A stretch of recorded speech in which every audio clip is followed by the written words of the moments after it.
You should do a video, Nandini, Yeah. just like the 5 things to notice for about a toxic relationship. Wow, good idea. Okay, bro. Later I put in the bank. Okay, don't forget to tag me. Thank you, love.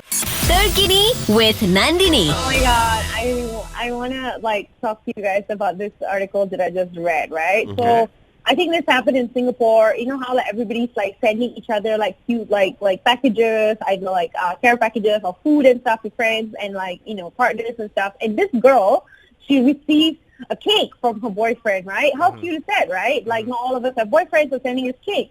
So my first reaction is, oh my gosh, how nice, free cake.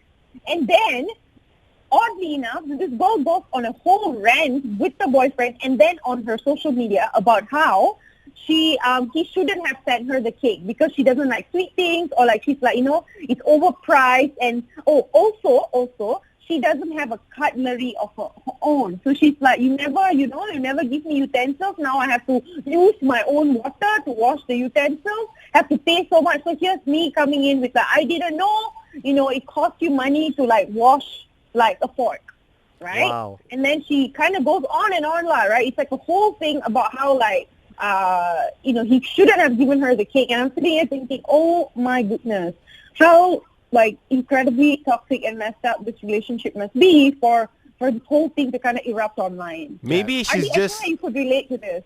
She must really hate this guy. Yeah, she's acting out in the weirdest kind of way. But again, like you said, RD, he's a pro in toxic relationships. He attracts you are the all this kind of toxic girls. I don't attract them. They come to me. Oh, that's also attraction. What right? is... I was about to throw a dictionary at your face. Bro! But yeah, Let's buy him a care package with dictionary. Yeah. Okay, RD, please shed some light on this. but yeah, this is clearly one of those red flags that you notice during a toxic relationship. And I think a lot of guys out there, they realize that this is going on, but because they've been manipulated to thinking that this is also another form of love, maybe not the kind of love that they're looking for, but love all the same, that they just kind of go with it and tahan it, which is such a huge mistake. You Or should never do maybe that. they just don't want to be alone and they just accept whatever traits or bad behavior the partner's got because they rather have someone than no one at all. Yeah, so this is like a comfort relationship in a Yeah, way, right? like at least you have that somebody, you know? Yeah. How is it comforting when that other somebody is literally Yeah. verbally abusing you? Yeah, well, that's the thing. That's the and- very beautiful art of manipulation. Mm. You know, you convince that partner, you convince your partner that this is love. If I'm not hurting you, then I don't care about you. Okay, so how will you know if you are in a toxic relationship? Because sometimes when you're in one, you're blinded by all this. Okay, well, just like how Nandini was telling us about this story, right? You also kind of have to take a step back and see okay, how could I have made this better? Mm. You know, so instead of scolding the boyfriend saying, oh my gosh, now I have to go and waste all my electricity and my water just to wash my own utensils and I don't like sweet stuff, you could have at least said, which is the most ideal thing in my opinion, is to say, thank you so much for thinking of me. I don't really take a lot of sweets, but can I share this with someone? Just show a little bit of Okay, appreciation. this is the girl. We're This talking is about the the girl. crazy girl, but if you were the guy, So if you were, Yeah, you're saying if I was the guy, how would I avoid this or? No, How would you- How do you know? How do you How know? would you react? Yeah. Or how would you, is this your turning point? Is this when you're like, oh my gosh, she's crazy, I'm out? yeah. Actually, wait, Nandi, before we get into that, can I ask you a question? You said you read this article online, right? Yeah. Okay, so if you read this article online, which means that who ratted who out? Did the boyfriend just was like, I'm so fed up with this. I want to tell the whole world that this I think it was the girlfriend- girl who posted it on I her have social a- media. Yeah. The girl posted on the social media. That's Yeah, messed up. she was complaining about him. Correct. So first, it was just a personal conversation between the both of them. I think when I WhatsApp. Sorry. And then it kind of trickled down to her going on her personal social media and going on a massive rant about it on her IG story. I think it was a lot. It's a lot of text, and she's really mad. So of course, I think people kind of came across it, and then how things like this work, right? Yeah. Absolutely. So I guess some of the red flags that you can point out, especially I think for a lot of guys out there, and I think guys need to know about this as well, is that the moment when you feel that you are put down and it's not a joke, then that's also like a red flag where you have to take a step back and be brave in asking that person. Because a lot of manipulative and a lot of toxic people, they get very scared when they have to explain their actions. And when they can't explain their actions, they start attacking. Oh, that's when they go berserk, They go berserk because they understand that what they're doing is wrong. But for them, it's a norm. It's a way of how they live.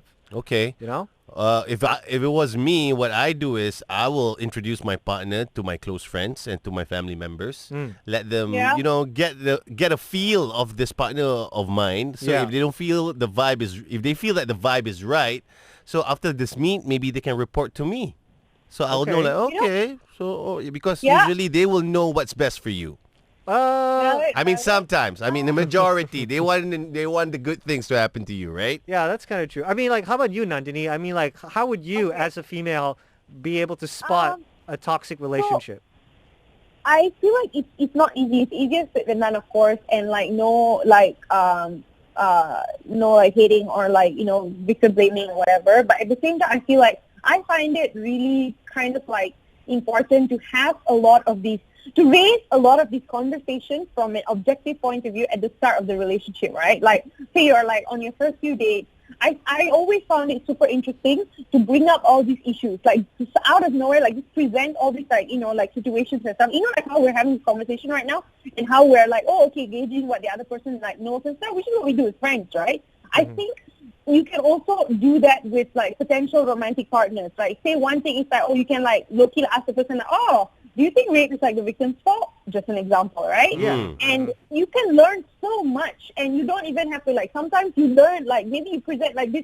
Maybe you talk about this girl and this guy and the cake, and then this person you're dating says like, she wrong what? You shouldn't have given her the cake lah. Never asked her to give her money. Then already lah, this girl dealer or this guy dealer or whatever, right? Yeah. So I feel like a lot of these things you can like kind of like pull it out of them by raising these important topics at the start of the relationship. You don't have to wait for the red signal, but you kind of like throw the red signal from an outsider's perspective, and then like you kind of see where they land on it. Right. Nandini, I have to agree with you on that because what I noticed in my past relationships, right, if you are arguing for the sake of arguing, that is a toxic relationship. But if you're arguing for the sake of finding a solution for both of you, then that's a real relationship. So when you are both debating or arguing or whatever, there has to be an end solution when